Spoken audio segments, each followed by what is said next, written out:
வணக்கம் வணக்கம் இனிய கனடா வணக்கம். 2025 ஆண்டிலே 10வது மாதத்திலே 12வது நாள் ஞாயிற்றுக்கிழமை வந்துவிட்டோம். ஆனால் ஞாயிற்றுக்கிழமை என்றாலும் ஒரு சந்தோஷம். காரணம் என்னவென்றால் ஞாயிறு சென்றால் திங்களும் எங்கள் எல்லோருக்குமே இங்கே கனடாவிலே விடுமுறை. தேங்க்ஸ் கிவிங் டே.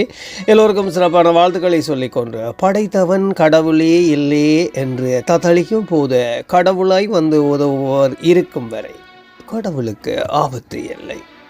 ஆனாலும் ஒரு சந்தேகம், கடவுள் தான் நம்மை படைத்தாரா? கடவுளையே நாம் தானே படைத்தோம்.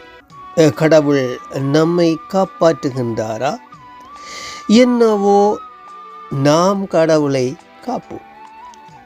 படைத்தவன் கடவுளே இல்லையே என்று தத்தளிக்கும் போது கடவுளாய் வந்து உதவுவர் இருக்கும் வரை கடவுளுக்கு ஆபத்து இல்லை. ஆனால் ஒரு சந்தேகம், கடவுள் தான் நம்மை படைத்தாரா? கடவுளே நாம் தான் படைத்தோம். கடவுள் நம்மை காப்பாற்றுவாரா? என்னவோ நம் கடவுளை காப்போம். நன்றியுடன் மீண்டும் சந்திப்போம். இது ஆர் மோகன். நாளை